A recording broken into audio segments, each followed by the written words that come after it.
आदाब, नमस्कार। मेरा नाम है मोनी सनवर और आप देख रहे हैं मुंसिफ टीवी की खास पेशकश। लगातार तेलंगाना चुनाव और मध्य प्रदेश, राजस्थान और सारे चुनाव को लेकर जो भी नतीजे सामने आ रहे हैं, जो नए ताज़ा अपडेट्स आ रहे हैं, वो मुंसिफ टीवी अपने दर्शकों को लगातार पहुंचा रहा है और अपने दर्शकों को बाखबर रख रहा है।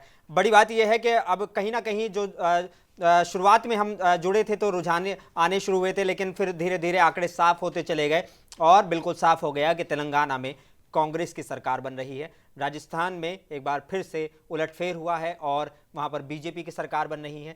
छत्तीसगढ़ में भी उम्मीद जता रही थी, कांग्रेस को लग रहा था कि कहीं ना कहीं वो दोबारा से सरकार बनाने में कामयाब हो पाएंगे, लेकिन छत्तीसगढ़ में भी उस तरह का नतीजे सामने आते नहीं दिखे। बात मध्य प्रदेश की, अगर मध्य प्रदेश की हम बात करें तो कहीं ना कहीं लग रहा था कि जो शिवराज सिंह चौहान की सरकार है उसके खिलाफ एंटी इनकम्बेंसी है और साथ साथ लोगों में कहीं ना कहीं नाराज़गी देखी जा रही थी। कुछ लोगों का ये भी कहना था, जो पॉलिटिकल अपनी जानकारी रखते हैं, उन लोगों का मानना था कि कहीं ना कहीं जब हम बात करेंगे मध्य प्रदेश की, तो मध्य प्रदेश में एक जो पिछली बार कांग्रेस को मैंडेट दिया था, लेकिन बीजेपी ने सरकार बना ली थी और उसके बाद लोगों को लग रहा था कि कहीं ना कहीं बीजेपी से उस चीज़ की नाराज़गी है और कांग्रेस को इस बार सरकार बनाने का मौका देगी। लेकिन बिल्कुल सुपड़ा साफ कर दिया है कांग्रेस का। वहां पर कहीं ना कहीं कांग्रेस उम्मीद जता रही थी कि हम 5-0 से क्लीन स्वीप करने वाले हैं, लेकिन सिर्फ तेलंगाना में कांग्रेस अच्छा कर पाई है और यहाँ पे कहीं ना कहीं उसके लिए जीत की खुशी और जश्न मनाना बाकी है। लेकिन अगर असली जीत के जश्न की बात करें तो कहीं ना कहीं वो बीजेपी में मनाया जा रहा है। दिल्ली बीजेपी दफ्तर इस टाइम हम आपको कुछ देर में ले चलेंगे और विजुअल दिखाएंगे कि किस तरह से माहौल है। पीएम मोदी भी थोड़ी देर में प्रेस कॉन्फ्रेंस करेंगे, वो भी हम आपको दिखाएंगे। लेकिन तब तक मेरे साथ 3 खास मेहमान हैं। फैसल खान बीआरएस से हमारे साथ जुड़े हुए हैं, अशफाक साहब कांग्रेस से हमारे साथ जुड़े हुए हैं और मीर फिरासत बाकरी साहब हैं हमारे साथ बीजेपी से जुड़े हुए हैं। आप सभी का इस्तकबाल है। मैं सबसे पहले अशफाक साहब आपके पास आना चाहूँगा। अशफाक साहब, शुरुआत तेलंगाना से करते हैं और तेलंगाना में मलकपेट से करते हैं। मलकपेट की बात करना इसलिए ज़रूरी है क्योंकि आप मलकपेट के इंचार्ज रहे हैं। आपने मलकपेट को के जो इलेक्शन को है वो करीब से देखा है। शुरुआत से ही कहा जा रहा था कि कहीं ना कहीं तेलंगाना में कांग्रेस सरकार बनाने में कामयाब हो पाएगी, लेकिन मलकपेट के जो नतीजे हैं वो जो ओवरऑल नतीजे आए हैं उससे थोड़े से उल्टे रहे हैं। कहीं ना कहीं क्या कमी रही, थोड़ा सा इस बारे में बताएं। देखिए, कांग्रेस पार्टी ने अपनी पूरी दमखम से जो सो मलकपेट का इलेक्शन हमारे जो कैंडिडेट थे शेख अकबर, उनके साथ मिलकर लड़ा। लेकिन जब हम ओल्ड सिटी के इलेक्शंस की बात करते हैं तो जहन में ये होता है कि देखिए, ना सिर्फ मलकपेट रहा बल्कि हम नताजे सुबह में जब हम देख रहे थे कि भाई 3 सीटों पे जो सो वहाँ की जो लोकल पार्टी है एमआईएम जो सो आगे हैं और बाकी में पिछड़ रही हैं। लेकिन हम जब आप देखने इंडियन जब आता है तो इनकी जो बोगसिंग है, देखिए ओल्ड सिटी में सबसे ज़्यादा अगर जो सो किसी चीज़ का वो होता है तो वो बोगसिंग है। हम जितनी कोशिश करने के बाद भी आवाम ने जो सो बिल्कुल सपोर्ट किया, हमारे कैंडिडेट 20,000 से ऊपर वोट लिए। उसके बावजूद भी जो सो कहीं ना कहीं जिस तरीके से हमने कंप्लेंट्स वगैरह भी की थी इलेक्शन के दिन कि भाई यहाँ पर जो सो पोलिंग बूथों पे रिगिंग हो रही है, बोगसिंग हो रही है, तो वहाँ पर जो प्रशासन था उसका सपोर्ट नहीं मिला। और ये जो पिछले 15 साल से मतलब जो एमआईएम ने जिस तरीके से जो अपना गढ़ बनाकर जो गुंडाइज्म को जो प्रमोट कर रखा, उसकी वजह से कहीं ना कहीं जो सो हमारे कार्यकर्ताओं को रोका जा रहा था। हम कहीं पर रैली लेकर जाते तो वहाँ पर जाने नहीं दिया जा रहा था। तो ऐसा माहौल क्रिएट कर ही जो सो लास्ट में जो सो ये बोगसिंग कर ही जीते हैं। सब माफी चाहूंगा, लेकिन ये जब आपको पता है, अगर आप इल्जाम लगा रहे हैं, बड़ा इल्जाम लगा रहे हैं बोगसिंग का, अगर आपको पता है, आप वहां पर लगातार कैंपेनिंग कर रहे थे, क्यों इसको रोकने के इंतजाम आपकी तरफ से पहले नहीं किए गए? बाद में फिर शिकायत करने से क्या फायदा जब चिड़िया चुग गई खेत वाला का? देखिए, बोगसिंग को रोकने का तो जो इलेक्शन कमीशन है उनका जो काम है वो देखना चाहिए था कि किस तरीके से जो एमआईएम को रोका जाए उसके अंदर। और ये मलकपेट ही का नहीं रहा सवाल। देखिए, कई जिनके जो 7 कॉन्स्टिट्यूंसी जो जीत कर आए हैं वहाँ पर बिल्कुल आवाम ने जो मैंडेट दिया है वो बिल्कुल बेहतरीन जो सो आप देखेंगे कि तो जो जिनकी शिकस्त भी वो बहुत कम मार्जिन से हुई है। तो पब्लिक ने तो अपना काम किया, लेकिन जहाँ तक जो इलेक्शन कमीशन का मैं बोलूँगा कि वहाँ पर अगर थोड़ी चौकसी थोड़ी बढ़ाई जाती, जिस तरीके से कि हमने तो बहुत सारे बूथों के जो वीडियोज़ वायरल किए हैं, कारवान में हमने वीडियोज़ वायरल किए हैं, कई जो सो असेंबली कॉन्स्टिट्यूंसी जो हैदराबाद के जो थे वहाँ पर हमने वीडियोज और जो बताया कि यहाँ पर इस किस्म की बोगसिंग चल रही है। सब बहुत आराम से जीत गए वहाँ पे। क्यों बीजेपी दूसरे नंबर पे रही? आपके कांग्रेस का वहाँ पे कहीं ना कहीं कैंडिडेट कमजोर दिखाई दिया। कहाँ पर? कारवान की अभी आप बात कर रहे थे। देखिए, कारवान में जो हमारे कैंडिडेट थे उस्मान अल हाजरी, वो बहुत बेहतरीन तरीके से इलेक्शन लड़े, उन्होंने कोई कसर नहीं छोड़ी। लेकिन क्योंकि मैं बता रहा हूँ कि ये पिछले 50 साल 60 साल से एक जो जहनी जो शिकार हैं हम लोग जहनी उसके, कि भाई हमारा समझ में ये आता कि हम मजलिस ही जो सो हमारे लिए कुछ डेवलपमेंट ला सकती है, जबकि आज अगर देखें तो कोई डेवलपमेंट नहीं है।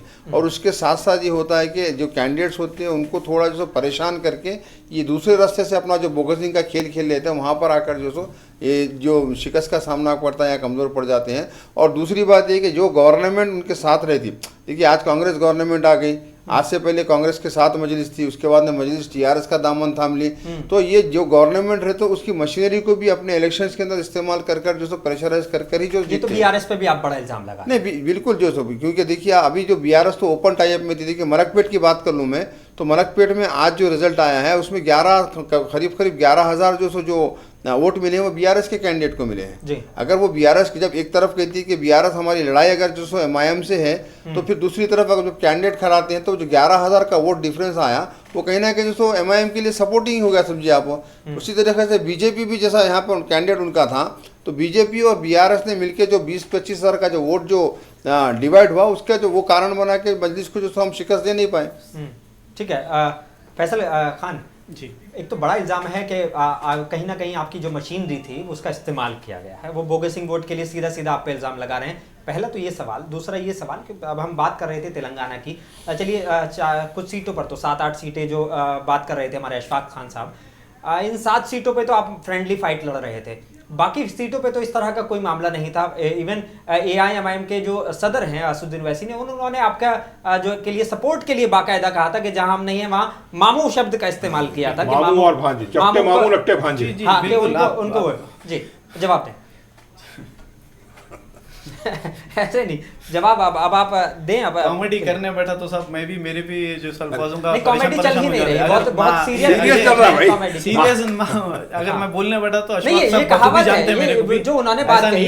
देखिए आपके पहले सवाल का जवाब मैं देता चलूं। 1 मिनट के लिए आपको रोक रहा हूँ। वो कहावत कही जाती है कि नकटे मामू से क्या है, नए मामू से नकटे मामू अच्छे। तो ये कहावत है, अब इसको जो है बहुत ज्यादा सीरियस लेने की जरूरत नहीं है, उसे आप कहावत के तौर पर ले। फिरासत बाकरी साहब कुछ भी बोल सकते हैं, मैंने कुछ भी नहीं बोला, सेंट्रल में अनु है इसलिए बोल के बोल रहे। तो आप देखिए सबसे पहले सवाल का मैं जवाब आपका ये देना चाहूंगा कि जो इलेक्शन कमीशन ऑफ इंडिया की तरफ से जो अपने इलेक्शन जो प्लान किया गया था वो बखूबी बहुत अच्छा किया गया था तेलंगाना स्टेट में। मैं जहाँ तक के समझता हूँ, मेरा जहाँ तक का अपने स्टडी एंड सब चीज़ देखने का है कि बहुत फ्री एंड फ्रैंक इलेक्शन हुआ तेलंगाना स्टेट में। कहीं ना कहीं जो है अपने ऐसा कुछ इंजाम लगते बोकसिंग के, मैं नहीं मानता, क्योंकि बखूबी जो है अपने कुछ ऐसे चीजें हुए। बराबर स्टेट गवर्नमेंट की जो पुलिस है एफआईआर दर्ज करी, जो कल्पिट्स थे उनको जो है एज पर द लॉ जो कानून जो हमको जो स्टेप्स लेना रहता बखूबी जो है लिए, बखूबी जो है वो गुंडागर्दी को कम करने की पूरी कोशिश की गई।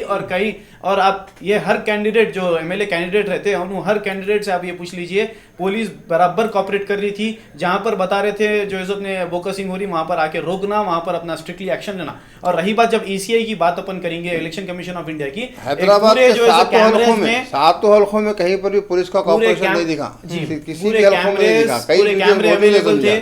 आप जो है अपने हर वो चीज फ्री एंड फ्रैंक गई। सेकंड सवाल का जवाब मैं आपका ये देना चाहूंगा कि तेलंगाना स्टेट में आप बोले कि भाई अपने हैदराबाद सिटी में जो है अपने बोकसिंग हुई, दूसरे स्टेट्स में नहीं। मैं बोल रहा हूँ कि सब जगह जो है अपने फ्री एंड फेयर इलेक्शन हुआ तेलंगाना स्टेट में। हमारी हुकूमत जब थी हम जो है बराबर हमारा लॉ एंड ऑर्डर को लेके चले। फैसल खान पहले तो मुझे अब ये बताएं, मैं कहीं ना कहीं इस चीज़ को समझने की कोशिश कर रहा हूँ। आप टीआरएस से बीआरएस बनाते हैं, भारत राष्ट्र समिति कहते हैं, आप ये भी कहते हैं कि मैं ये मतलब हम एज ए पार्टी इसको तेलंगाना को एज ए मॉडल स्टेट, जैसे कभी बीजेपी ने गुजरात को पेश किए थे उस तरीके से तेलंगाना को मॉडल स्टेट बनाकर हम जो हैं वो अब और स्टेट्स का रुख करेंगे। लेकिन इस हार के बाद क्या वाकई उस स्टेट्स का रुख कर पाएंगे? क्योंकि अगर पीएम मोदी के उस मॉडल स्टेट की बात करें तो आज तक बीजेपी वहां पर हारी नहीं है। अगर 2000 से लेकर वो अभी तक भी पीएम भाजपा की ही वहां सरकार बनती है, वो एक गढ़ बन गया है। लेकिन आप उस गढ़ को बनाने में नाकाम रहे, दूसरी बार के बाद लोगों को लगा कि नहीं अब चेंज कर लेना चाहिए। बिल्कुल, देखिए ये मैं आपको इससे पहले भी बोला कि ये जमहूरी मुल्क है, डेमोक्रेटिक कंट्री है, इसमें हार जीत तो लगी हुई है। आज हम थे तो कल आप है, कल आप है तो आने वाला कल हम रहेंगे, एक ऐसा है। सेकेंड चीज जब तेलंगाना राष्ट्र समिति से जो हम भारतीय राष्ट्र समिति करें कि एक सोच लेके कि हम आने वाले देश में आने वाले कल में इस देश के किसानों की आवाज़, पिछड़ा समाज की आवाज़ और दलितों की आवाज़ और जो है सो हमारे मुसलमानों की आवाज़ और जितने भी अल्प जो है सो अपने जो सो समाजा हैं सबकी आवाज़ बनकर हम जो है सो उनके डेवलपमेंट और अपलिफ्टमेंट के लिए काम करेंगे। हम बखूबी हमारा पूरा काम जारी रखेंगे। हम जो है सो अदर स्टेट्स में भी ऐसा ज़रूरी नहीं है कि जो है सो हम अपने मॉडल जो सो हम ये जो 2014 से लेकर 2023 तक के जो पब्लिक के दरमियान में हम काम करें, जो हमारे स्कीम्स के हम जरिए काम करें, हम जो डेवलप करके बताए पूरे तेलंगाना स्टेट को, उसके उसी को आश्वासन दे के पब्लिक को आगे हम जो है सो अपने बढ़ेंगे, पीछे तो नहीं हटेंगे। ठीक है, फरासत बागरी साहब आपकी तरफ मैं आना चाहूंगा। आप थोड़ा सा मुझे जरा इस चीज को समझाइए, क्योंकि हम 2023 के इन 5 राज्यों के चुनाव को कहीं ना कहीं सेमीफाइनल मान रहे थे 2024 के लिए। अब इस सेमीफाइनल से फाइनल की राह कितनी आसान हो गई आपके लिए? सेमीफाइनल हमारे लिए फाइनल के लिए सेमीफाइनल कोई मतलब नहीं है हमारे को। अच्छा, आने वाला जो 2024 का पार्लियामेंट इलेक्शन है जी, हम कंफर्टेबली जो है 2024 में नरेंद्र मोदी को प्राइम मिनिस्टर बनाएंगे और हमारी सरकार बनाएंगे तीसरी मर्तबा। अलायंस के साथ जाएंगे क्या? अलायंस की तो हमारी जरूरत नहीं है, मगर जो हमारा जो प्रोटोकॉल है, हाँ, जो एनडीए है हमारे पास, हाँ, हम हाँ, उनको लेके चलेंगे साथ। मतलब आप मान के चल रहे हैं कि 2023 की जीतों का असर पड़ेगा, लेकिन उतना नहीं कि हमारे हार या जीत का ये फैसला तय करे। नहीं, हमारे को ये तीनों स्टेट आने वाले थे और दूसरे स्टेट में हमारी जो कामयाबी होने वाली है, और 2024 में पार्लियामेंट के साथ 2 और स्टेट्स के इलेक्शन थे, उसमें भी हमारी शानदार कामयाबी होगी, स्टेट्स में भी और पार्लियामेंट में भी। अगर मैं बात राजस्थान की और छत्तीसगढ़ और मध्य प्रदेश की करूं, तो सबसे पहले मैं मध्य प्रदेश का रुख करूंगा। बोलिए। अब क्या शिवराज सिंह चौहान ही मुख्यमंत्री रहेंगे भाई, या हमारी स्टेट्स के अंदर लेजिस्लेटिव मीटिंग होती है ओके, इलेक्शन जीतने के बाद। ठीक है, वो मीटिंग से पहले सेंट्रल लीडरशिप से गाइडेंस दिया जाता है कि किस तरीके से क्या किया जाए। ठीक है, उसी के मुताबिक हम चीफ मिनिस्टर का अनाउंसमेंट करते हैं फेस का, चाहे वो मध्य प्रदेश हो, राजस्थान हो, या फिर छत्तीसगढ़ हो, या कोई और स्टेट्स हो। ठीक है। अशफाक खान साहब आपकी तरफ मैं आना चाहूंगा। अब थोड़ा सा आप भी मुझे क्लैरिटी कर दें। आप कभी मुझे यही जवाब होता अगर कुछ चीज़ें बदली हुई होती। तेलंगाना में क्या अब सीएम जो फेस जो है पूरी तरीके से मान लिया जाए कि जो प्रदेश अध्यक्ष हैं वही सीएम बनेंगे? जी बिल्कुल, या कुछ चेंज देखने को मिल सकता है? बिल्कुल, रेवंत रेड्डी जी ने जब पीसीसी प्रेसिडेंट का जो सो पोस्ट लिया था, वहाँ से लेकर अब तक जो मेहनत उन्होंने की कांग्रेस पार्टी को, आज जिस तरीके से हम देख रहे हैं कि 60 के ऊपर जो सो सीटें लाई हैं, तो मैं समझता हूँ कि रेवंत रेड्डी ही जो सो हमारे अगले चीफ मिनिस्टर होंगे पार्टी की तरफ से। पार्टी ने भी कहा था कि वही जो सो सीएम का चेहरा होंगे, तो वही जो सो सीएम रहेंगे कांग्रेस पार्टी के। क्योंकि आप सीनियर लीडर हैं कांग्रेस के, कहीं ना कहीं तेलंगाना में आपकी मेहनत में कोई कमी नहीं है, इस बात को हम नहीं कहेंगे, लेकिन अगर हम राजस्थान मध्य प्रदेश की बात करें, आपको क्या लगता है कहाँ चूक हुई? चूक कहीं पर नहीं है, अलग अलग स्टेट के अलग अलग मुद्दे हैं। कहीं पर आवाम जो सो उन मुद्दों को लेकर जो सो किसी पार्टी का साथ देती है, तो कहीं किसी मुद्दों को लेकर किसी पार्टी का साथ देती है। तेलंगाना में हमने जो वायदे किए, तो तेलंगाना की आवाम को हमारे जो वायदे हैं, हमारे जो प्रॉमिसेस, जो हमारे गारंटीज हैं, वायदे प्रॉमिसेस से हटकर तो हमने गारंटी की बात की कि भाई तो देना ही देना है। कर्नाटक में फेल हो गए। नहीं, गारंटी जो सो कर्नाटक में चल रही है, कहीं पर भी फेल नहीं हुई। देखिए 5 साल हमने राजस्थान में भी दिए, उसके बावजूद भी वहाँ पर जनता ने जो सो कांग्रेस को वोट नहीं दिया, वो डिफरेंट मैटर है। और तेलंगाना में जो गारंटीज दी है, वो गारंटीज पूरे करेंगे। अच्छा, अगर बात अजहरुद्दीन की सीट की करें, तो अजहरुद्दीन बहुत कम वोटों से जीते हैं, लगभग 1600 वोटों से उन्होंने जीत हासिल की है। दूसरे मुस्लिम कैंडिडेट की बात करें फिरोज खान की, वो कहीं ना कहीं उनको हार का सामना करना पड़ा। एक और शबीर अली साहब हैं, बहुत सीनियर कांग्रेस लीडर हैं, उनको भी हार का सामना करना पड़ा। क्या लगता है कि क्यों ये माइनॉरिटी के कुछ ही एक तो सीटें दी जाती हैं और वो सीटें मिलने के बावजूद वो हार रहे हैं? क्या रीज़न लगता है? नहीं, देखिए, ये जो अभी जो कांग्रेस के जो मुस्लिम कैंडिडेट्स का आपने जिक्र किया, जिनकी शिकस्त हुई है, तो उनको तो हम ये कहेंगे कि ए टीम ने बी टीम को जिता दिया वहाँ पर। अगर आप निज़ामाबाद की बात करेंगे, तो निज़ामाबाद से बीजेपी जीत गई, जबकि वहाँ पर जो सो टीआरएस वाले जो सो अपना कैंडिडेट डाले थे, वहाँ पर उनका तो एमएलए सीटिंग एमएलए था वहाँ पर, उनका सीटिंग। अब अगर नामपल्ली अगर जुबली हिल्स की बात करेंगे, तो अजहरुद्दीन जहाँ पहले कांग्रेस ने कैंडिडेट डिक्लेयर कर दिया था, तो वहाँ पर जो सो उसको हराने के लिए लेके आके आप जो सो एआईएमआईएम ने अपना कैंडिडेट डाला, उसके बावजूद भी वहाँ की आवाम बाशऊर थी। हमको ये पता था कि अजहरुद्दीन ही जो सो वहाँ से जीतेंगे। जहाँ तक सीटें देने का वो था, तो हमने पूरी कोशिश की कि जहाँ पर अकोमोडेट, जहाँ पर विनिंग जो सो सिचुएशन जहाँ बनते हैं, वहाँ पर जो सो सीटें हमने अलॉट की। लेकिन कहीं ना कहीं जो और सीटें दे सकते थे, हम देना भी चाहिए था, लेकिन कहीं अब जैसा कि हमारी हुकूमत बनी है, तो हम समझेंगे कि अब जो माइनॉरिटीज़ हैं, तो उनको दूसरे कहीं जैसे उसके अंदर चाहे एमएलसी हो या फिर कोई चेयरमैनशिप वगैरह हो, तो वहाँ पर हम इंशाल्लाह जैसो ज़्यादा से ज़्यादा मुसलमान नुमाइंदगी जैसो देंगे इंशाल्लाह जैसे पार्टी में। क्या लगता है कि अगर हम बात करें राहुल गांधी की, अगर रैलियों की बात करें, प्रियंका गांधी की रैलियों की बात करें, उनका असर हुआ है, लेकिन अगर कहीं ना कहीं हम बात करें जैसे शेख अकबर के लिए बात कर लें, शबीर अली साहब के लिए बात कर लें, इमरान प्रतापगढ़ी जो है पूरी तरीके से बहुत ज़्यादा अलर्ट दिखे, लेकिन बड़ी लीडरशिप आपकी कहीं ना कहीं वो जितने भी जो सो जहाँ पर हमारे इमरान भाई जहाँ ऑल इंडिया के जो सो चेयरमैन है, राज्यसभा MP भी हैं, उन्होंने जो सो आवाम को बस यही समझाना चाहा कि भाई यहाँ पर जो माहौल है वो माहौल को बदलें, एक मौका जो सो कांग्रेस पार्टी को दें। और हमारे यहाँ तो कोई इमरान साहब की कोई मीटिंग वगैरह नहीं भी हुई, और अपने जो सो दूसरे जहाँ समझ में आया, जहाँ पर जो ज़रूरत महसूस हुई वहाँ पर गए वो, और वहाँ से मतलब मैसेज यही दिया पूरे तेलंगाना के लिए, वो जहाँ गए वहाँ पर भी जीते या नहीं गए वहाँ पर भी जो कांग्रेस पार्टी ने जीत हासिल की है। तो उनका मैसेज यही था कि भाई आप जो है नफ़रत की जो बाज़ार है, जो उसको नफ़रत को ख़त्म करके जो मोहब्बत की जो दुकान का जो राहुल गांधी का मैसेज था, वो मैसेज को उन्होंने तेलंगाना की आवाम तक ले गए। फिरासत बाकरी साहब, बार बार ये नफ़रत की बात कही जाती है और जाहिर सी बात है आप ही के लिए कही जाती है, क्यों ये नफ़रत का जिक्र बार बार किया जाता है कि राहुल गांधी को ये कहना पड़ा कि मैं मोहब्बत की दुकान खोल रहा हूँ? मोहब्बत की दुकान खोलो या मोहब्बत का जो है आप बड़ा शॉपर खोलिए, उसमें फ़र्क पड़ने का नहीं है। दुकान खोलने के बाद हासिल क्या हुआ? आप वही नफरत ही मिली आप। हाँ, हम जब हम नफरत के बीज बोने वाले, फिर आवाम मोहब्बत दे रही है। राहुल गांधी की मोहब्बत की दुकान कहाँ चले गई फिर? जी, आज देखिए राजस्थान में, मध्य प्रदेश में, छत्तीसगढ़ में, हाँ, यहाँ पे पूरी जो है आवाम भारतीय जनता पार्टी के साथ खड़ी हुई है। फिर आपकी मोहब्बत की दुकान बंद हो गई क्या? ठीक है, फैसल खान, मैं आपकी तरफ आना चाहूँगा। अगर हम सर्वों की बात करें, शुरुआती जो सर्वे हुए थे उसमें जब रेवंत रेड्डी साहब भी थे, उसमें और कैंडिडेट भी थे और बीजेपी के प्रदेश अध्यक्ष भी थे, और आपकी तरफ से अगर हम बात करें तो केसीआर साहब को ही एज ए CM कैंडिडेट जो है दिखाया गया था, और उस चीज़ को लेकर सर्वे किया गया था कि CM के लिए पहली पसंद कौन है। तो कहीं ना कहीं केसीआर साहब उसमें बाजी मारते हुए नजर आए। 44% है। जी हाँ, अब वो बाजी मार रहे हैं, लेकिन अगर हम बात करें सीटों की, वोट परसेंट की, वो घटा है। क्यों CM कैंडिडेट के तौर पे अगर केसीआर पहली पसंद है तो क्यों उसको वो वोटों में कन्वर्ट नहीं कर पाए? मैं इससे पहले भी आपको कहा था ये चीज़ कि भाई जमहूरी मुल्क है, नहीं लोगों को जो है सो अपने इख्तियारात है चुनने का, लोग अपनी पसंद का जो है सो वो करे, डेमोन्स्ट्रेट करे। बेसिकली बात तो है कि आवाम नाराज थी, जो MLAs कंटिन्यू 2 बार जिनको फिर से रिपीट किया गया, और जितने वायदे हुए वो वायदे पूरे नहीं हुए, उसी का जो सो ये रहा कि कहीं ना कहीं तो TRS को तो हार का जो सामना करना पड़ा।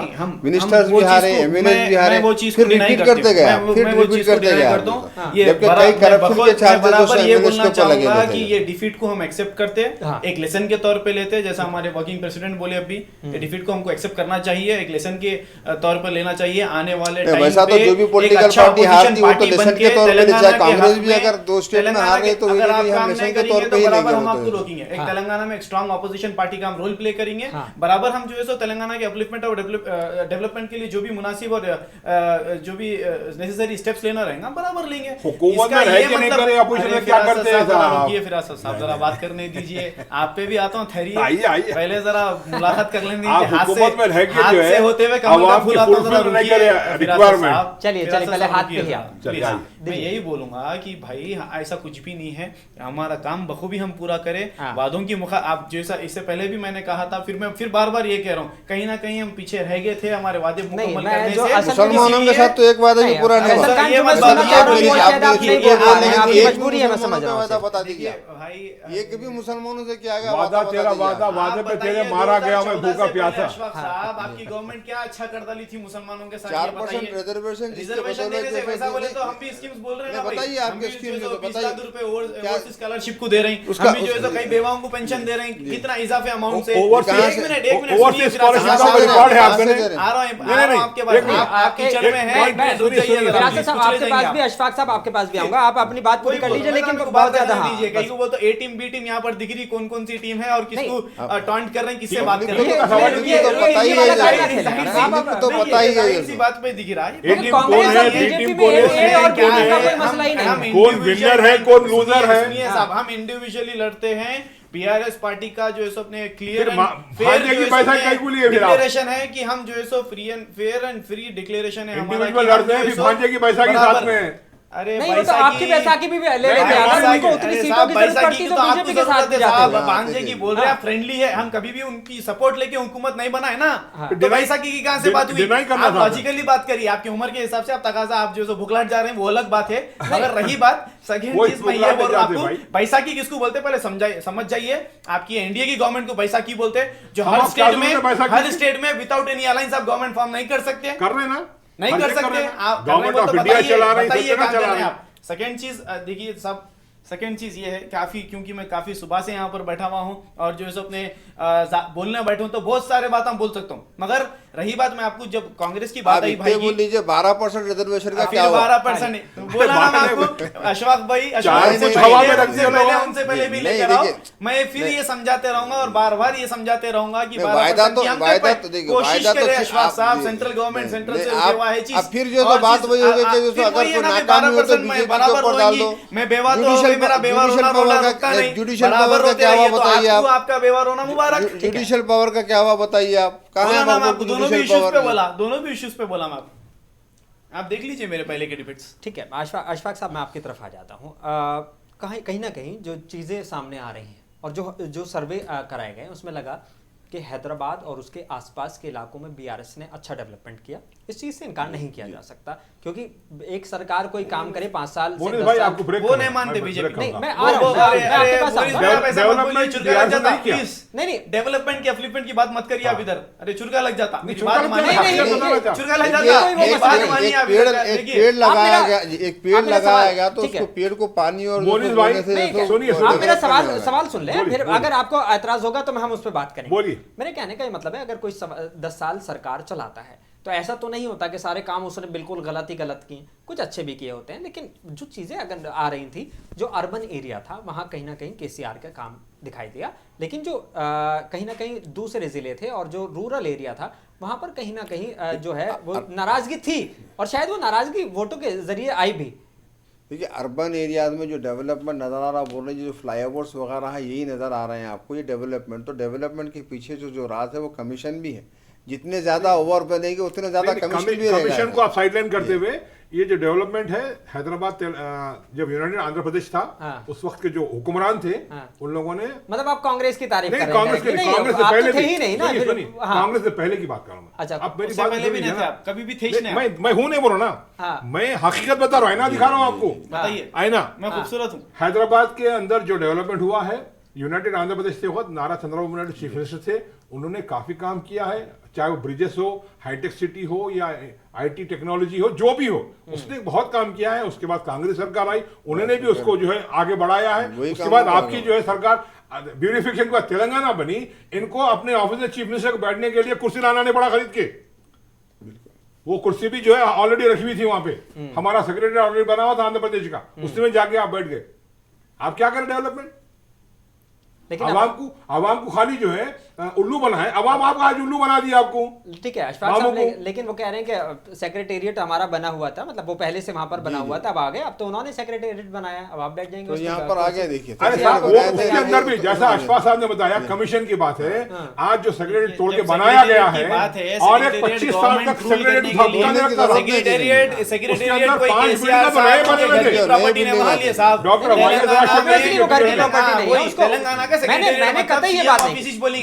तो वो बनने से ऑल ओवर पूरे हिंदुस्तान में नहीं बल्कि पूरे वर्ल्ड वाइड में उसकी जो है सबने तारीफ हुई कि भाई क्या शानदार इमारत बने।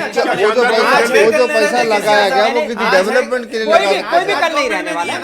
आज आपके गवर्नमेंट में आप यूज करिए ऑफिस, आप केसीआर साहब को कहीं इंडिकेट करते हुए चल रहे हैं भाई ऐसे प्रॉपर्टी क्या डेवलपमेंट में लगा। चलिए फिर बोल रहा हूं मैं, फिर सबको फिर इनवाइट करूंगा, आप चलिए मेरे साथ गाड़ी पे, मैं आपको बताता हूं क्या क्या डेवलपमेंट हुआ। डेवलपमेंट ये हुआ कि मस्जिद सेक्रेटरीट के अंदर थी, मस्जिद बाहर सेक्रेटरी बाहर हो गई, बाहर कर डेवलपमेंट। ये मुसलमान से हमदर्दी है आपको। अब आप मुसलमानों की हमदर्दी की बात मुसलमानों कर की रहे हैं, हमदर्दी तो आप तीनों ही बात ना करें तो अच्छा है। अरे भाई बीजेपी मुसलमानों की बिल्कुल बात एक मिनट पानी में मिला फैसल खान, एक मिनट। बीजेपी कांग्रेस और बीआरएस तीनों ही मुसलमानों की हमदर्दी की बात ना करें तो अच्छा क्यों है। नहीं करें? तो सीटों में दिखाई दिया आप लोगों के, आपने कितनी जो है हुकूमत की बात करिए, तेलंगाना की बात करिए। अब आप बात सबसे ज्यादा तेलंगाना में अगर मुसलमानों को दिए तो कांग्रेस पार्टी ने ज्यादा सीटें दी बीजेपी की तरफ से एक जो है सो मुद्दा कर्नाटक, अगर कर्नाटक में अगर देखे तो 7 लोग जो थे हमारे जो वहां पर जो हुकूमत में है जो। हाँ हमारे स्पीकर जो सो हमारे जो मुसलमान हैं, हमारे कई मिनिस्टर मुसलमान हैं, कई लोगों को सबसे ज्यादा सीटें जो हमने कर्नाटक में दी है मुसलमान। हमारे पास मरकजी वजीर मुसलमान रह चुका है भाई, छत्तीसगढ़ यूपी में मुसलमान मिनिस्टर है, काम कर रहे थे, स्वास्थ्य मामले किसानों के लिए उन्होंने अच्छा काम किया। चलेगा, हर जगह चलेगा बुलडोजर की बात नहीं। मेरा सवाल तो अब थोड़ा छत्तीसगढ़ का रुख कर लेते हैं। किसानों के लिए उन्होंने धान का बहुत अच्छा स्कीम लेकर आए थे और धान को जो है एमएसपी पर खरीदा जा रहा था। और उसके अलावा हम बात करें, अभी पीछे गोबर खरीदने की बात हुई थी और इन सारी चीज़ों की हुई, फिर क्या क्या कमी रह गई छत्तीसगढ़ में? अब जैसा मैंने बताया ना कि पब्लिक है, जनता है, जनता का डिसीजन जो सो फाइनल डिसीजन होता है। उन्होंने जितना अपने से हो सकता था काम किया। अगर पब्लिक ये समझती है कि उनसे काम बराबर नहीं हुआ तो पब्लिक ने चेंज लाया। 2024 के जो इंडिया गठबंधन आपका बना है और जिसके बेस पे आप 2024 का चुनाव लड़ने के लिए जा रहे हैं, कहीं ना कहीं इस पर असर नहीं पड़ेगा? जी नहीं, देखिए स्टेट के मुद्दे अलग होते हैं, नेशनल मुद्दे अलग होते हैं। नेशनल डेवलपमेंट में अगर देखा जाए तो वहाँ पर भी खाली ये रहा कि बीजेपी के खाली वायदे रहे और कोई डेवलपमेंट आप देख रहे हैं कि नोटबंदी हो या ऐसे कई इश्यूज हैं। किसानों की बात करें कि आप 1 साल किसानों को आप जमीन बाहर जो सो रोड पर बिठा दिया, आप 1 साल के बाद आप बोल रहे कि नहीं ठीक है हम माफी चाहते हैं, 3 वापस लेते हैं, तो कई किसानों के मरने के बाद में जो सो आप वो करे हैं। तो ये जो नेशनल मुद्दे हैं, नेशनल मुद्दों को और स्टेट के मुद्दों को अगर हम जोड़कर ये मान लें कि भाई बीजेपी इख्तियार में आएगी, 3 स्टेट अगर हम जीत गए हैं तो आएगी, तो नीचे अगर साउथ में तो साउथ में कहीं पर भी बीजेपी फिर जैसे उसमें नहीं है, जहाँ पर 140 से ज्यादा सीटें साउथ से जो तो पार्लियामेंट की आती हैं। फरासत बाकरी साहब, इस बार तो सीटों में आपकी बढ़ोतरी हो रही है, क्या लगता है? तेलंगाना में 8-7 पर जो है आप जीत चुके हैं, 8वीं पे आप लीडिंग चल रहे हैं, मतलब 8 सीटें आपकी इस बार आना कंफर्म। आप 14 जीत चुके हैं आप लोग। हाँ? 7 AIMIM की 7 इनकी जैसे 14 हो गए। डबल जीत क्रॉस हो गया फिर हमारा। गठबंधन है क्या? नहीं, कुछ नहीं, हिडन गठबंधन हो तो थोड़ा सा बताइए। ये कोई बड़ा गठबंधन सारा हिंदुस्तान आने वाली पार्लियामेंट सारा इलेक्शंस में, हिंदुस्तान आने वाली असेंबली में आप देखेंगे कौन किसको ज्यादा सुनता है, कोई सारे क्या माइनॉरिटी हिंदुस्तान- पार्टी। आप में अगर दम है तो फिर एक प्रेस मीट करिए अशफाक साहब, आप ये बोलिए कि भाई MIM जो है बीजेपी की टीम है और बीजेपी MIM की टीम, आप करिए, आप प्रेस मीट करके बोलिए। पहले तो राहुल जब तक हमारे हाथ में थी, राहुल बाण गांधी- हमारे हाथ में था, राहुल तीर गांधी हमारे ये हाथ बोले- में, राहुल अब गांधी कमान और बार-बार ये तीर कह और रहे हैं। बाण आपके हाथ में है, राहुल- आप भी बोलिए ये राहुल बात, गांधी आप बार-बार पूछिए ये ये कह बात रहे हैं क्वेश्चन। कि AIMIM जो सो फिरासत बाकरी साहब से बीटी में बोल के फिरासत बाकरी साहब से मैंने मैं 2 मिनट रोकना चाहूंगा आप दोनों को। फिरासत बाकरी साहब से मैंने सवाल लिया था, उस सवाल का जवाब देने के बाद मैं आपके पास भी आ रहा हूँ। मुझे कोई हमारे पास एफिलिएशन किसी का नहीं है, हम अपने दम पे नहीं 8 सीटों को लेकर, ठीक है, वो उन्होंने तंज किया, वो उसको मैं जाने देता हूँ। बल पे जो है इलेक्शन लड़े हैं और लड़ेंगे। देखिए, अगर पीएम मोदी की बात करें, पीएम मोदी हैदराबाद में रोड शो करते हैं, पीएम मोदी की इतनी सारी रैलियां होती हैं,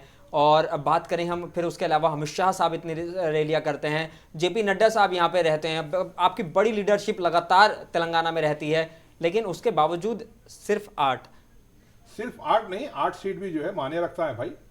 हाँ, वो 8 सीट जीत के आए हैं हम। वो हमारे वोटर्स का, हम जैसा अभी हमारे राजस्थान में बताया गया कि हमारे बूथ लेवल वर्कर हो या फिर स्टेट वर्कर हो या national worker, city national leaders हो, हम उन तमाम का जो है शुक्र अदा करते हैं जो हमारी पार्टी के साथ दिए और वोट दिए।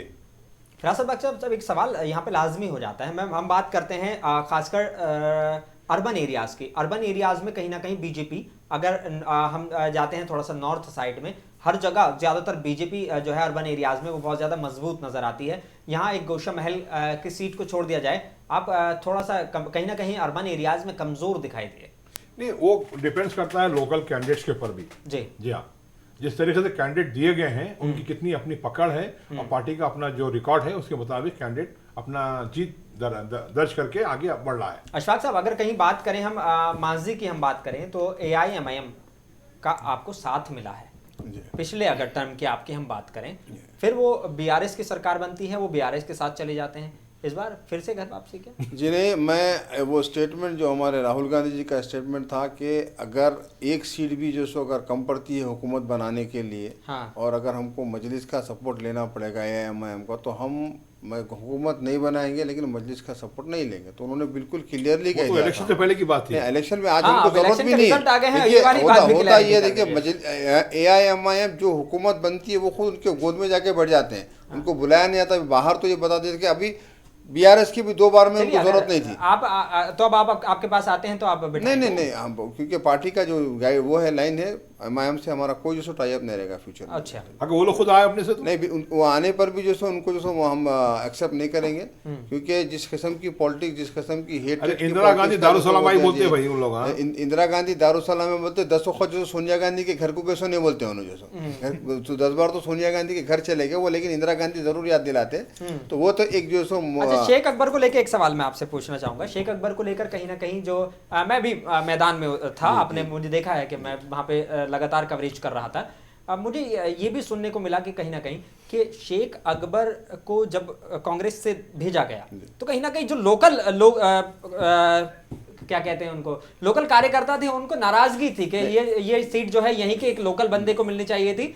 मैं बता दूं आपको क्या वो नाराजगी मैं मलकपेट का वन ऑफ द एस्पिरेंट था, मैं वन ऑफ द एस्पिरेंट था जी। लेकिन जब पार्टी का, मैं थोड़ा प्रोटेस्ट भी किया, लेकिन जब पार्टी का डिसीजन हो जाता है कि भाई पार्टी कुछ समझती है कि भाई ये कैंडिडेट जो है यहाँ पर कुछ मजबूती से काम करेगा, तो पार्टी के गाइडलाइंस को फॉलो करना ही जैसे हम, क्योंकि हम पॉलिटिक्स में है, जो पार्टी का फैसला होता है फैसले को लेकर चलना ही जो हमारा मकसद रहता। हमने पूरी कोशिश की, ऐसा नहीं है कि Sheikh Akbar non local level के, नहीं, क्योंकि शेख अकबर मलकपेट कॉन्स्टिट्यूंसी से हटकर पास ही में उनका मकान है। जो मलकपेट कॉन्स्टिट्यूंसी की जो अभी जो बाइफरकेट होने के बाद में मलकपेट के 3 हिस्से बने थे, एलबी नगर, मलकपेट और महेश्वरम बना था।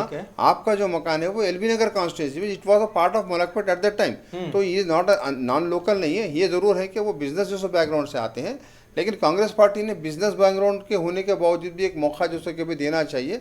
पॉलिटिकली तो सब चलते ही हैं, उनको एक मौका मिला और उन्हें बहुत अच्छी जो लड़ाई रही, बहुत बेहतरीन जो, क्योंकि बहुत ही कम वक्त में आके जिनको जानते हैं, यानी कि वो उनका बिजनेस जो बैकग्राउंड था, उनको नहीं जानने के बाद भी आप जिस तरीके से फाइट करे और जिस तरीके का रिजल्ट आया, तो आवाम बिल्कुल जो उनके साथ में थी। और मैं कई जगह पर जाकर देखा कि लोगों जिस तरीके से उनसे मिल रहे थे, आप भी एक जो कवरेज में जो आए थे, पब्लिक का रिस्पांस उनके लिए बहुत अच्छा रहा। लेकिन कहीं ना कहीं जो थोड़े बहुत जो पार्टी की तरफ से भी जो अप्स एंड डाउन, थोड़ी नाराजगियां भी रहती हैं पार्टी के अंदर। तो क्या वो असरअंदाज हुआ है इस जगह पर? यही मेरा सवाल है।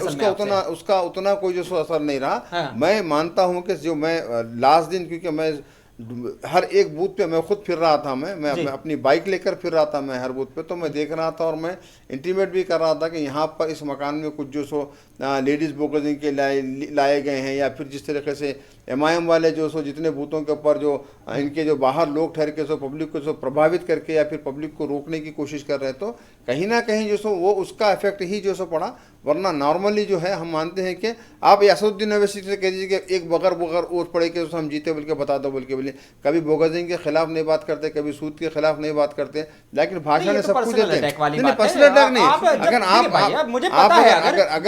अगर आप अगर बात करें तो ये रुकना चाहिए, इस चीज को रोकना चाहिए, क्योंकि आपका कार्यकर्ता जब बाहर निकल के किसी के ऊपर इन्फ्लुएंस करता है तो वो आपका कार्यकर्ता है वो। तो आप पार्टी के लीडर होने से कार्यकर्ता को ये मैसेज आपका भी जिम्मेदारी बनती है कि देना चाहिए कि किसी को इन्फ्लुएंस मत करिए, या ये जो काम है ये गलत काम है ये मत करिए। आप लीडरशिप में तो आप बोलना चाहिए। जिस तरीके से बोगजिंग होती है, जिस अंदाज में बोगजिंग होती है, अगर आप जो कवरेज आप बीच में कर रहे थे, अगर इलेक्शन के दिन आ गए तो आपको समझ में आ गया कि मुल्क का हाल क्या है। ठीक है फैसल खान, मैं आपके तरफ आना चाहूँगा। एक बड़ा सवाल अब यहाँ पर ये उठ जाता है, क्योंकि कहीं ना कहीं इस तरह की बातें सामने आ रही थी कि तेलंगाना में जो है वो KTR को CM बनाया जाएगा और जो KCR हैं वो फ्री हो जाएंगे, और फ्री होने के बाद वो हिंदुस्तान के अलग अलग शहरों में, अलग अलग प्रदेशों में जाएंगे और वहाँ पर वो सारी चीज़ें करेंगे। क्या वो प्लानिंग अब भी है? मतलब ठीक है कि KTR CM नहीं बन पाएंगे, वो तो अब क्लियर हो गया है, लेकिन क्या KCR वाकई अब एक्सपेंड करने वाले हैं? मोनीस अनवर साहब, आपके पास कोई ऑफिशियल स्टेटमेंट है ऐसा?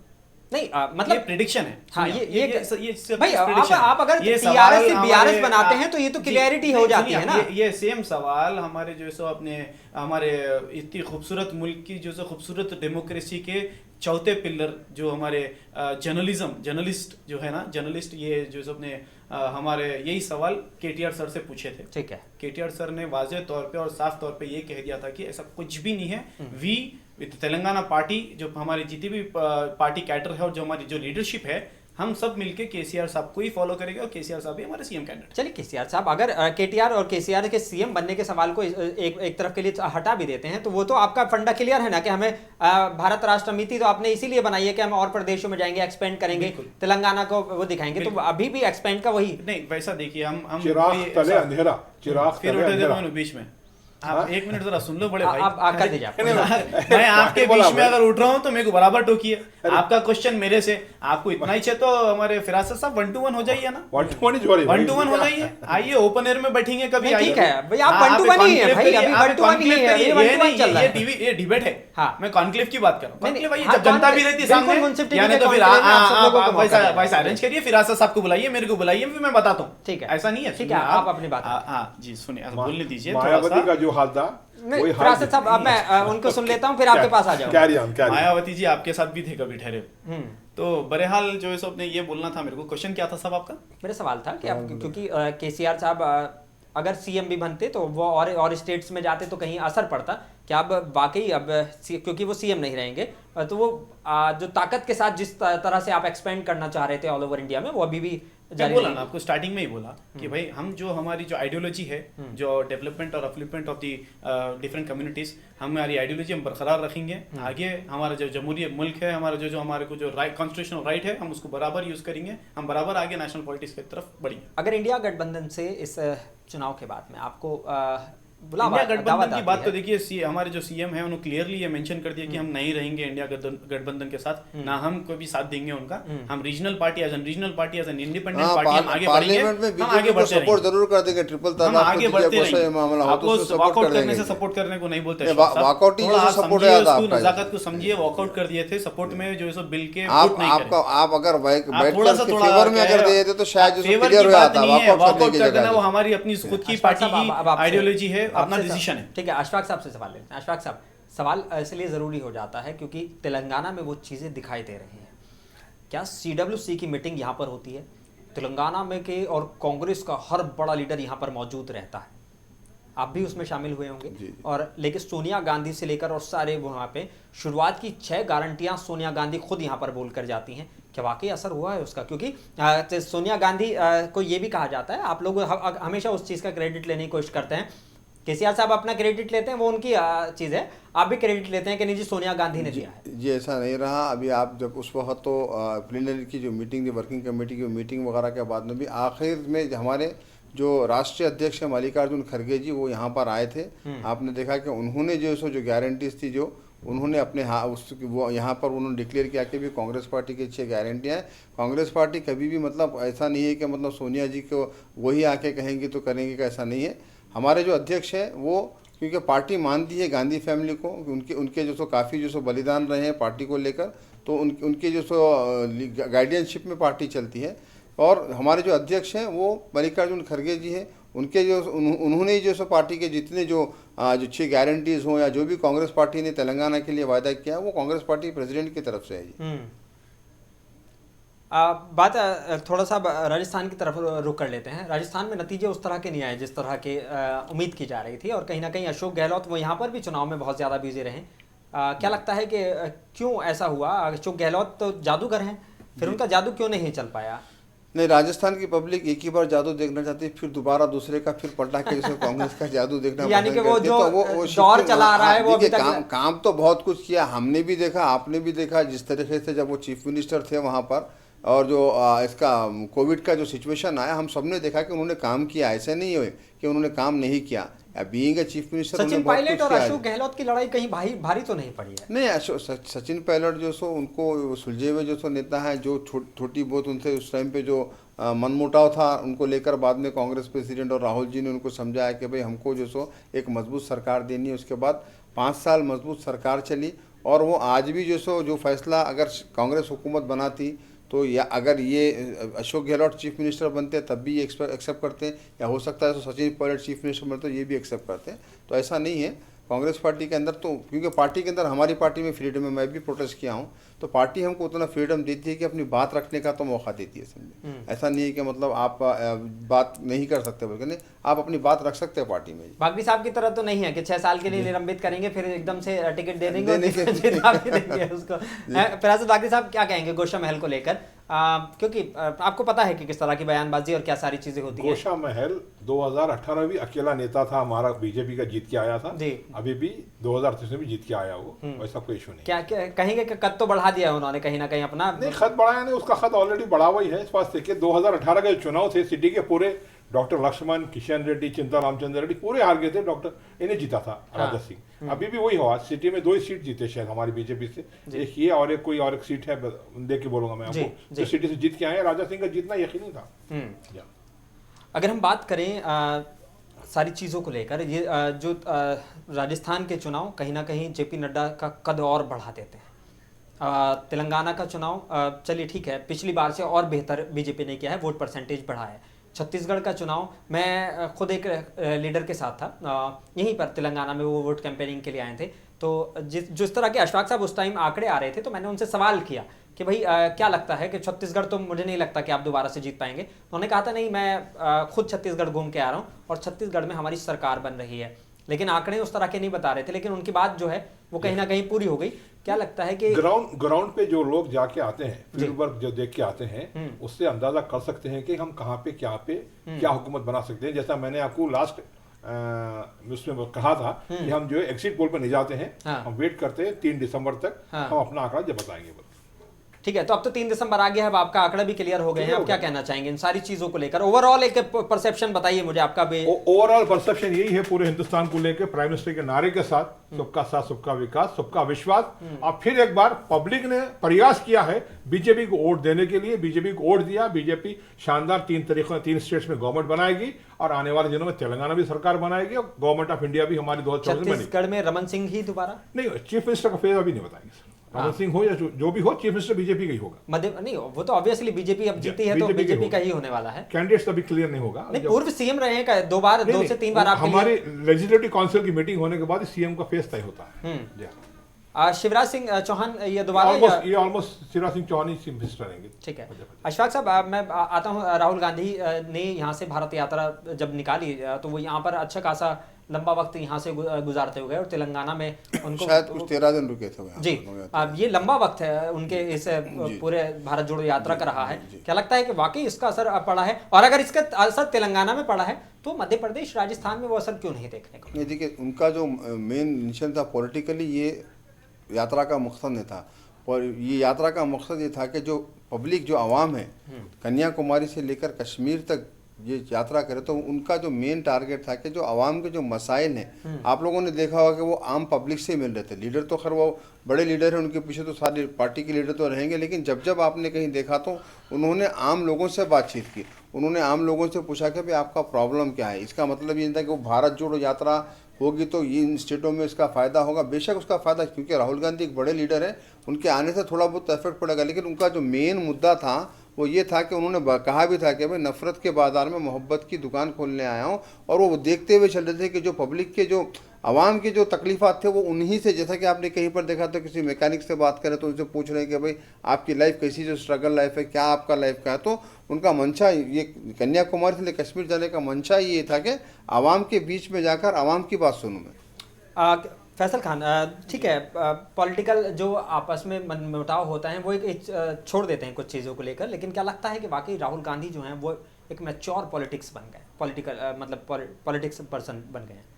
देखिए, मैं ये चीज़ से डिनाई करता हूँ। ठीक है कि भाई, क्योंकि आप रिसेंट का मैं स्टेटमेंट उनका सुनाना चाहूँगा। मिजोरम में बैठ के बोले कि अपने इलेक्शन से पहले, ठीक है, वो टंग स्लिप हो जाती है उन सारी चीज़ें। टंग स्लिप से नहीं, आप इंटेलेक्चुअलिटी की बात करें तो it is not the root of intellectuality. आपके पास इंटेलेक्चुअल अगर पर्सन है तो सारा देश मान रहा है, सारी दुनिया सारा देश इंटेलेक्चुअल पर्सन नहीं मानता। अगर मानता था तो बड़े लेक्चर्स में जो बाहर बुलाकर देखिए, वो उन्होंने सारे देश ने नहीं वो रखा, बदल दिया, वो बदल दिया, वो बदल दिया। वो इंटेलेक्चुअल पॉलिटिशियन बोलना जो he is an good politician, देखिए आप, बट इंटेलेक्चुअलिटी नहीं। यहाँ पर भी आगे टीआरएस वाले भी पप्पू बोलते हैं, तो बीजेपी वाले भी पप्पू बोलते हैं, तो ये जाहिर सी बात है कि मतलब कहीं डर है, कहीं अगर डर है तो वो डर जो सो मैच्योर होते हैं। लेकिन देश के इतने बड़े नेता हैं, अगर राहुल गांधी मैच्योर होते तो उनकी शादी हो जाती थी अभी तक।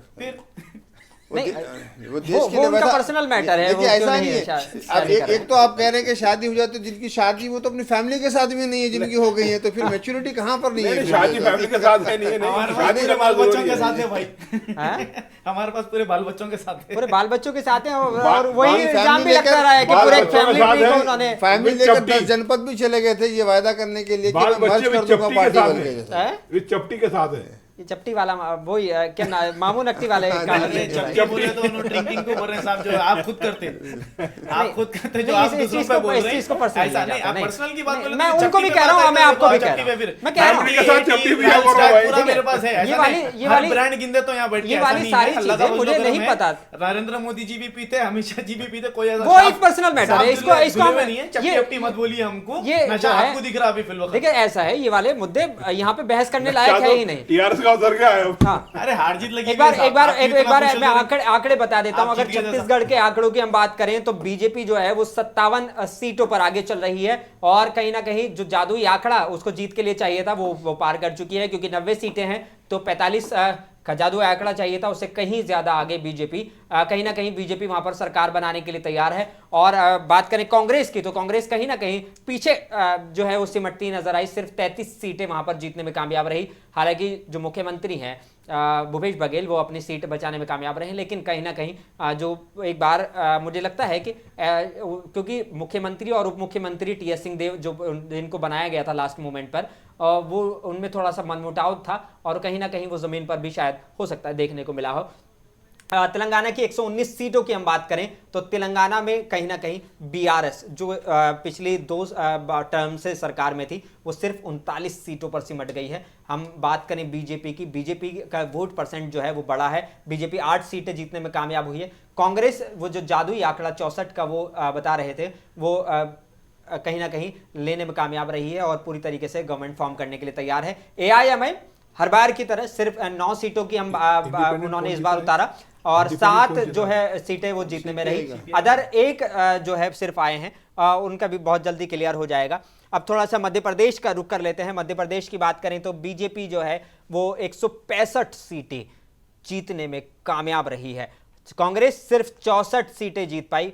101 सीटों का मार्जिन जो है वो बीजेपी और कांग्रेस के बीच का है। एक अदर कैंडिडेट जीतने में कामयाब रहा है। राजस्थान के आंकड़ों का थोड़ा सा जिक्र कर लेते हैं। राजस्थान में भी बीजेपी डबल डिजिट से ट्रिपल डिजिट में पहुंच गई है, 114 सीटें जीतने में कामयाब रही है। कहीं ना कहीं कांग्रेस जो है वो सिर्फ 69 सीटों पर जीतने में कामयाब रही है, जबकि 14 निर्दलीय और अदर जो वहां पर उतरे थे वो कहीं ना कहीं अदर पार्टी के जो नेता थे वो कहीं ना कहीं यहाँ पर जीतते हुए नजर आ रहे हैं। तो ये सारा लेखा जोखा मैंने आपको थोड़ा सा बताया, और हमने अपने दर्शकों को बताने की कोशिश की कि किस तरह से माहौल है।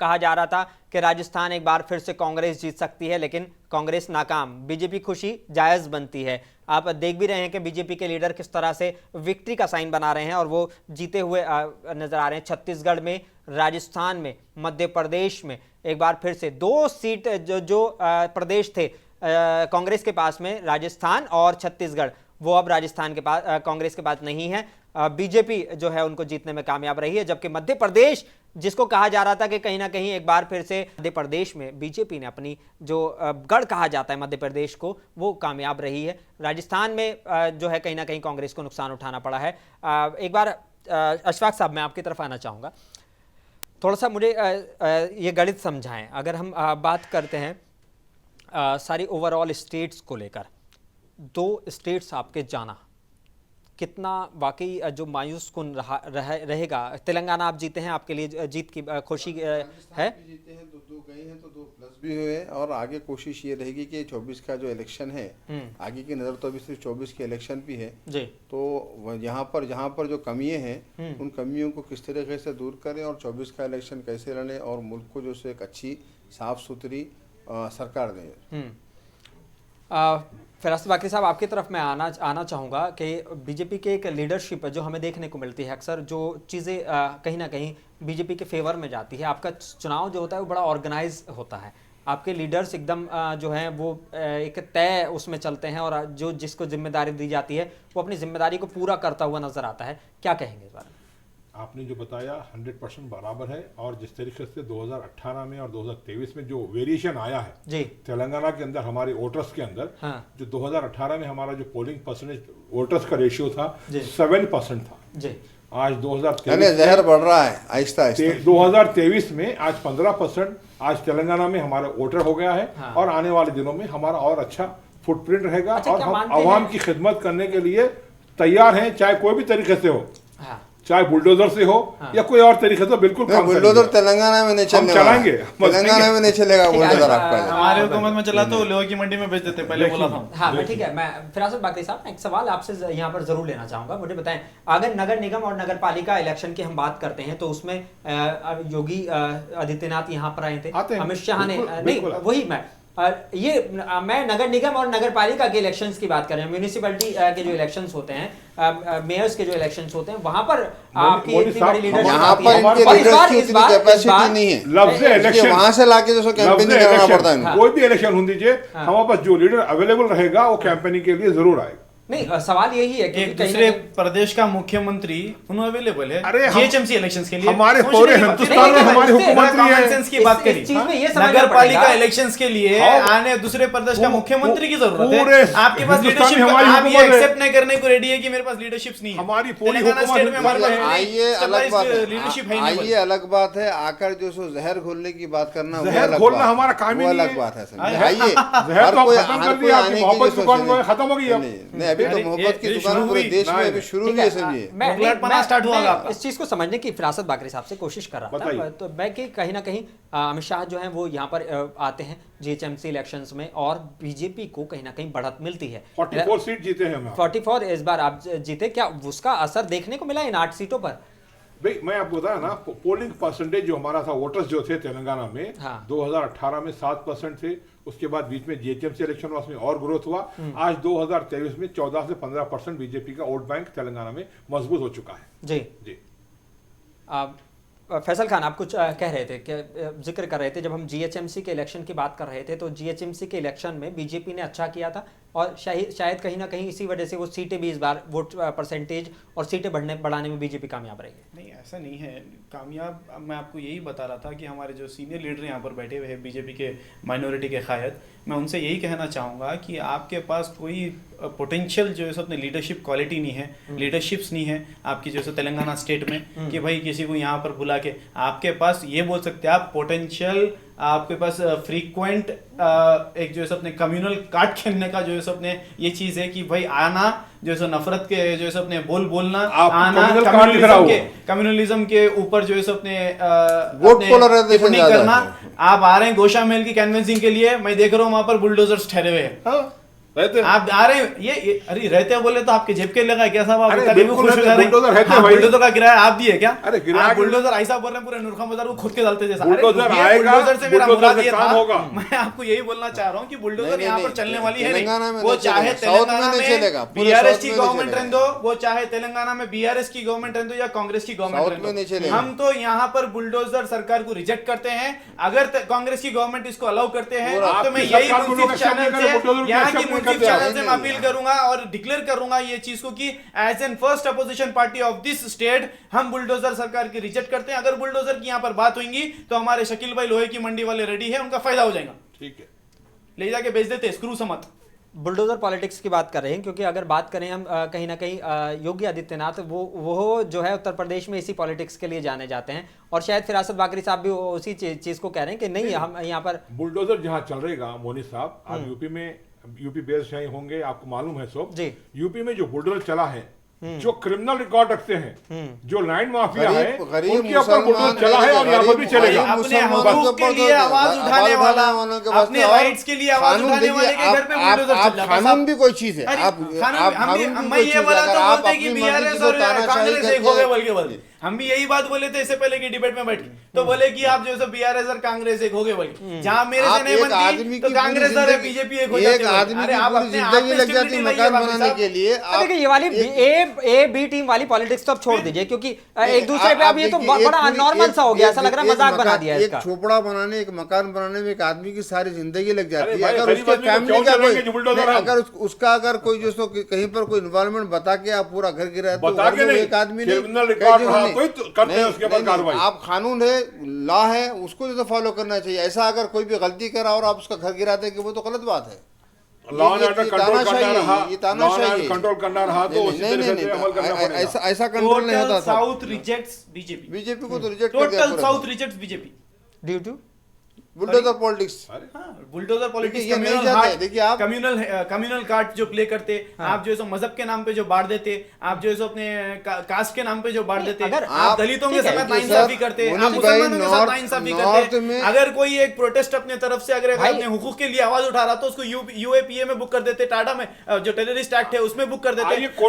आपके पास मॉब लिंचिंग स्टार्ट होती है, आपके रूल गवर्नमेंट स्टेटस, लेकिन आप देखें ना, आपके पास सबसे ज्यादा आप बोलते हैं कि भाई आप नाम बदलो, आप तो ठेका लेके बैठे हिंदुस्तान को इंडिया से भारत करने को, यूपी के पूरा नाम चेंज कर देने को आए, तो आप डेवलप तो कुछ नहीं कर सके, सिर्फ नाम चेंज कर सके और कुछ भी नहीं कर सके आप। और ये बात को आपको एक्सेप्ट करना है। नहीं ठीक है, ये इल्जाम लगाने के लिए बहुत अच्छा लगता है इल्जाम फैसल, के लिए लेकिन नहीं, हकीकतन ग्राउंड्स पे है, मैं बता रहा हूँ, इल्जाम नहीं है, मैं बता रहा हूँ, आपको हकीकतन मैं ग्राउंड्स बता रहा हूँ। ये बता रहा हूँ। अगर हम बात करें बुलडोजर पॉलिटिक्स की, उत्तर प्रदेश में बहुत बेहतर इल्जाम नहीं है ना ये, नहीं सुनिए ये हकीकत है ना। ठीक है चल रही है वो, लेकिन फिर भी उनको वोट मिल रहे हैं, मध्य प्रदेश में फिर भी वोट मिल रहे हैं। पोलराइज हो रहे हैं सर, पोलराइजेशन साहब, आइडियोलॉजिकल का भी एक गेम रहता। मैं आपकी अगर मजहब और मिल्लत के बारे में लेके आपके अगर साहब और अल्लाह के नाम पे अगर वोट करूं तो आप क्या मेरे को वोट नहीं देंगे? चलिए वही गेम खेल रहे हैं, वही गेम खेल रहे हैं। मंजलिस कर रही है, आप मंजलिस से पूछ सकते हैं साहब, मैं नहीं कर रहा हूं। ठीक है, आप सभी का मैं शुक्रिया अदा करता हूं, मैं हमारे मुंसिफ टीवी को अपना कीमती वक्त देने के लिए। हमारे साथ लगातार हमारे जो है अहम गेस्ट हमारे जुड़े हुए थे। हम बात करेंगे, फिरासत अली बाकरी साहब थे हमारे पास, बीजेपी लीडर। आपका बहुत शुक्रिया फिरासत बाकरी साहब हमारे साथ जुड़ने के लिए। अशफाक साहब, आपका भी मैं शुक्रिया अदा करता हूं, इस कीमती वक्त आपने दिया है, क्योंकि आप खुद एक इंचार्ज थे एक असेंबली के। फैसल खान साहब, मैं आपका भी इस्तकबाल करता हूं और बहुत शुक्रिया अदा करता हूं इन सारी हमारे साथ जुड़ने के लिए। मुंसिफ टीवी पर ताज़ा अपडेट लगातार जारी है, आप मुंसिफ टीवी को छोड़ के कहीं ना जाइए, लगातार देखते रहिए, क्योंकि मुंसिफ टीवी आपको सही और सटीक आंकड़े दिखा रहा है, लगातार दिखा रहा है। सुबह से सारे ताज़ा अपडेट से आपको रूबरू करा रहा है। मुंसिफ टीवी पे मेरे अब सहयोगी हमारे साथ जुड़ेंगे और, लेकिन आप मुंसिफ टीवी देखते रहिए। यहाँ तो मुझे दीजिए इजाज़त, अल्लाह हाफ़िज़।